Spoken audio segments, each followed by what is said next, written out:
Hey, fifth grade.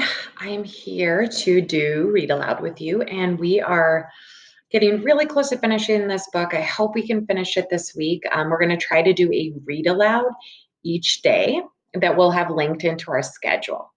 Okay, so this one is titled The Understudy. So, kind of think about what that might mean, okay, especially with what's going on in the book. Okay. Via brought home 3 tickets to her school play a few days after Daisy died. We never mentioned the fight we had over dinner again. On the night of the play, right before she and Justin were leaving to get to their school early, she gave me a big hug and told me she loved me and she was proud to be my sister. This was my first time in Via's new school. It was much bigger than her old school and 1,000 times bigger than my school. More hallways, more room for people. The only really bad thing about my bionic Lobot hearing aids were the fact that I couldn't wear a baseball cap anymore. In situations like these, baseball caps come in really handy. Sometimes I wish I could still get away with wearing that old astronaut helmet I used to wear when I was little. Believe it or not, people would think seeing a kid in an astronaut helmet was a lot less weird than seeing my face. Anyway, I kept my head down as I walked right behind Mom through the long, bright hallways. We followed the crowd to the auditorium where students handed out programs at the front entrance. We found seats in the fifth row close to the middle. As soon as we sat down, Mom started looking inside her pocketbook. I can't believe I forgot my glasses, she said. Dad shook his head. Mom was always forgetting her glasses or her keys or something or other. She's flaky that way. You want to move closer? Said Dad. Mom squinted at the stage. No, I can see okay. Speak now or forever hold your peace, said Dad. I'm fine, answered Mom. Look, there's Justin, I said to Dad, pointing out Justin's picture in the program. That's a nice picture of him, he answered, nodding. How come there's no picture of Via? I said. She's an understudy, said Mom, but look, here's her name. Why do they call her an understudy? I asked. Wow, look at Miranda's picture, said Mom to Dad. I don't think I would have recognized her. Why do they call it understudy? I repeated. That's what they call someone who replaces an actor if he can't perform for some reason, answered Mom. Do you hear Martin's getting remarried? Dad said to Mom. Are you kidding me? Mom answered like she was surprised. Who's Martin? I asked. Miranda's father, Mom answered, and then to Dad. Who told you? I ran into Miranda's mother in the subway. She's not happy about it. He has a new baby on the way and everything. Wow, said Mom, shaking her head. What are you guys talking about? I said. Nothing, answered Dad. But why do they call it understudy? I said. I don't know, Augie Doggy, Dad answered. Maybe because the actors kind of study under the main actors or something. I really don't know. I was going to say something else, but then the lights went down and the audience got very quiet very quickly. Daddy, can you please not call me Augie Doggy anymore? I whispered in Dad's ear. Dad smiled and nodded and gave me a thumbs up. The play started, the curtain opened. The stage was completely empty except for Justin, who was sitting on an old rickety chair turning his fiddle. He was wearing an old-fashioned type of suit and a straw hat. This play is called Our Town, he said to the audience. It was written by Thornton Wilder, produced and directed by Philip Davenport. The name of the town is Grover's Corners, New Hampshire, just across the Massachusetts line. Latitude 42 degrees, 40 minutes. Longitude 70 degrees, 37 minutes. The first act shows a day in our town. The day is May 7th, 1901. The time is just before dawn. I knew right then and there that I was going to like the play. It wasn't like other school plays I've been to, like The Wizard of Oz or Cloudy with a Chance of Meatballs. No, this was grown-up seeming, and I felt smart sitting there watching it. A little later in the play, a character named Mrs. Webb calls out for her daughter Emily. I knew from the program that that was the part Miranda was playing, so I leaned forward to get a better look at her. That's Miranda, Mom whispered to me, squinting at the stage when Emily walked out. She looks so different.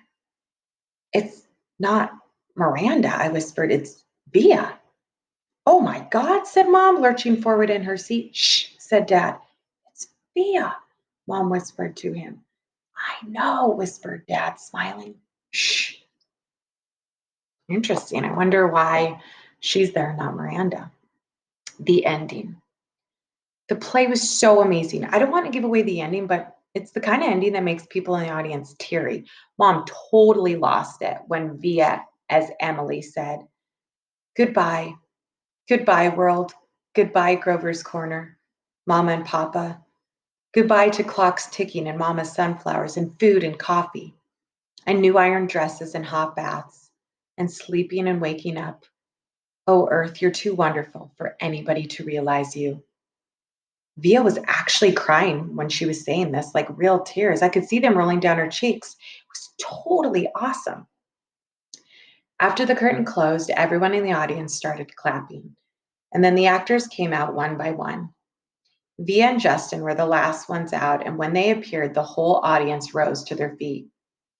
Bravo, I heard Dad yelling through his hands. Why is everyone getting up? I said. It's a standing ovation, said Mom, getting up. So I got up and clapped and clapped. I clapped until my hands hurt. And for a second, I imagined how cool it would be to be Via and Justin right then, having all these people standing up and cheering for them. I think there should be a rule that everyone in the world should get a standing ovation at least once in their lives. Finally, after I don't know how many minutes, the line of actors on stage stepped back, and the curtain closed in front of them. The clapping stopped, and the lights went up, and the audience started getting up to leave. Me and Mom and Dad made our way to backstage. Crowds of people were congratulating the performers, surrounding them, patting them on the back. We saw Via and Justin at the center of the crowd, smiling at everyone, laughing and talking. Via, shouted Dad, waving as he made his way through the crowd. And when he got close enough, he hugged her and lifted her off the floor a little. You were amazing, sweetheart. Oh my God, Via, Mom was screaming with excitement. Oh my God, oh my God. She was hugging Via so hard I thought Via would suffocate, but Via was laughing. You were brilliant, said Dad. Brilliant, Mom said, kind of nodding and shaking her head at the same time. And you, Justin, said Dad, shaking Justin's hand and giving him a hug at the same time. You were fantastic. Fantastic, Mom repeated. She was honestly so emotional she could barely talk. What a shock to see you up there, Via, said Dad. Mom didn't even recognize you at first, I said. I didn't recognize you, said Mom, her hand over her mouth. Miranda got sick right before the show started, said Via, all out of breath. There wasn't even time to make an announcement. I have to say, she looked kind of strange because she was wearing all this makeup and I'd never seen her look like this. And you just stepped in there right at the last minute, said Dad. Wow. She was amazing, wasn't she? Said Justin, his arm around Via. There wasn't a dry eye in the house, said Dad. Is Miranda okay? I said, but no one heard me. At that moment, a man who I think was their teacher came over to Justin and Via, clapping his hands. Bravo, bravo, Olivia and Justin. He kissed Via on both cheeks. I flubbed a couple of lines, said Via, shaking her head. But you got through it, said the man, smiling ear to ear. Mr. Davenport, these are my parents, said Via. You must be so proud of your girl, he said, shaking their hands with both his hands. We are. And this is my little brother August, said Via. He looked like he was about to say something, but suddenly froze when he looked at me. Mr. D, said Justin, pulling him by the arm. Come meet my mom.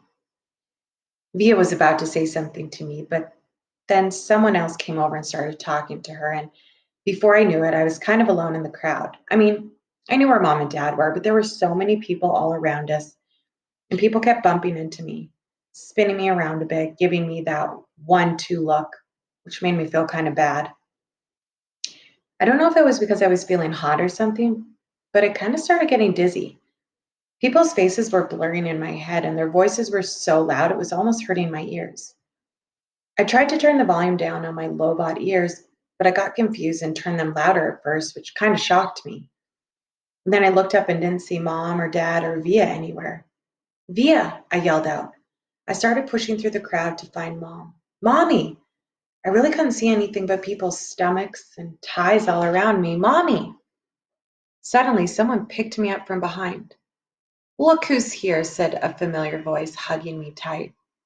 I thought it was Via at first, but when I turned around, I was completely surprised. Hey, Major Tom, she said. Miranda? I answered, and I gave her the tightest hug I could give. Interesting. So this one is, it says part 7. Okay, so I'm going to read this really quick here. Miranda, I forgot that I might see so many beautiful things. I forgot that I might need to find out what life could bring. And Dane, beautiful things. This is kind of, so actually I'm going to stop here and let Mr. Thayer continue. So this one's going to be Camp Lies on page 236. So I'm going to stop, but you'll see me later in the week because I'll be doing another reading. Okay, bye, 5th grade.